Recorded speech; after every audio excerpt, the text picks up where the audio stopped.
നമസ്കാരം, എല്ലാവർക്കും പുതിയ വീഡിയോയിലേക്ക് സ്വാഗതം. അതെ, നമുക്ക് ഈ നടേണ്ട ആവശ്യം മലയാള ഇൻഡസ്ട്രിക്ക് വേണം. ഞാനീ പറയുന്നത് ദിലീപേട്ടനെ കുറിച്ചാണ്. ദിലീപേട്ടൻ കുറച്ചു കാലം ഇൻഡസ്ട്രിയിൽ മാറി നിന്നപ്പം അവിടെ കുറേ ആൾക്കാർ പറഞ്ഞിരുന്നു ഇനി ദിലീപേട്ടൻ ഒരു തിരിച്ചു വരവ് വരില്ല എന്ന്.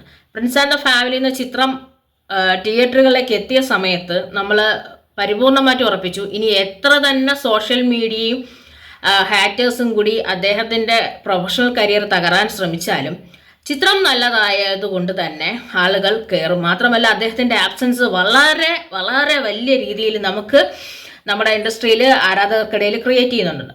ഇപ്പം അദ്ദേഹം പറഞ്ഞൊരു കാര്യം എന്ന് വെച്ച് കഴിഞ്ഞാൽ അദ്ദേഹത്തിൻ്റെ അച്ഛൻ്റെ പേരിലുള്ള ട്രസ്റ്റ് ഫ്രീസ് ചെയ്തിട്ടും പോലും അദ്ദേഹത്തിൻ്റെ ഫാൻസ് അസോസിയേഷൻ അദ്ദേഹം നടത്തിയ എല്ലാ പ്രവർത്തനങ്ങളും നടത്തുന്നുണ്ട്. കാര്യം അവരുടെ കൂലിപ്പണി ചെയ്തിട്ടാലും ശരി അദ്ദേഹം നടത്തിയ എല്ലാ പ്രവർത്തനങ്ങളും നടത്തിയിട്ടുണ്ട്. അങ്ങനെയാണ് ദിലീപ് ഫാൻസ് ദിലീപിനോടൊപ്പം നിൽക്കുന്നത്. ഒരു കുറച്ച് കാര്യമായ ഇടവേള അദ്ദേഹത്തിൻ്റെ പ്രൊഫഷനിൽ വന്നു കഴിഞ്ഞപ്പം ഇനി ദിലീപ് ചിത്രങ്ങൾ ഇവിടെ വരില്ല, ഇനി ദിലീപ് ഇവിടെ വന്ന് എന്ത് ചിത്രമാണ് ചെയ്യാൻ പോണേ, എങ്ങനെയാണ് ചെയ്യാൻ പോണേ, എന്ത് ചെയ്യാനാണ് ഇയാൾ വരുന്നത് എന്നൊക്കെയുള്ള ചോദ്യങ്ങളാണ് ഇങ്ങനെ നിരന്ന് നിന്നത്.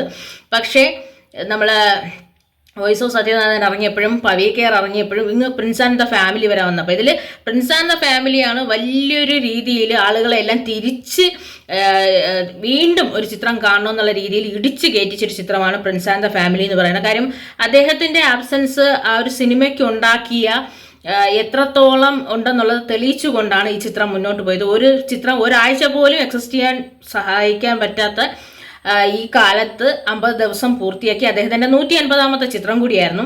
ഇനി അദ്ദേഹത്തിന് വരാൻ പോകുന്ന ചിത്രം ഭബവയാണ്. ഇതിൻ്റെ അപ്ഡേഷൻ ജൂലൈ 4-ാം തീയതി വരുമെന്ന് പറഞ്ഞിട്ടുണ്ട്.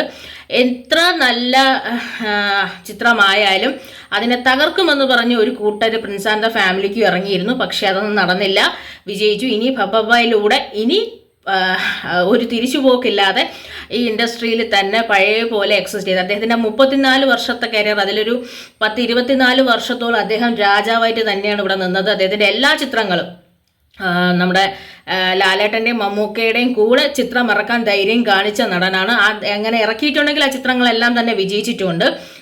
അങ്ങനെ വീണ്ടും അദ്ദേഹത്തിൻ്റെ കാലം തിരിച്ചു വരികയാണ്, തിരിച്ചു വന്നു കഴിഞ്ഞു. അങ്ങനെ ദിലീപേട്ടൻ്റെ കാലം ഇവിടെ തിരിച്ചു വരാൻ വന്നുകൊണ്ടേയിരിക്കുകയാണ്. ഇനി പപ്പയും പറക്കും പാപ്പനും ഒക്കെ ഇറങ്ങുന്നതോടുകൂടി പിന്നെ മറ്റുള്ളവരെല്ലാം നിഷ്പ്രഭമാക്കിക്കൊണ്ട് പഴയ പോലെ ഒരു ദിലീപേട്ടൻ ചിത്രം അല്ലെങ്കിൽ ദിലീപ് യുഗം ഒന്നുകൂടി കുറച്ചുകൂടി ഷാർപ്പനായിട്ട് ഇവിടെ വരാൻ പോവുകയാണ്.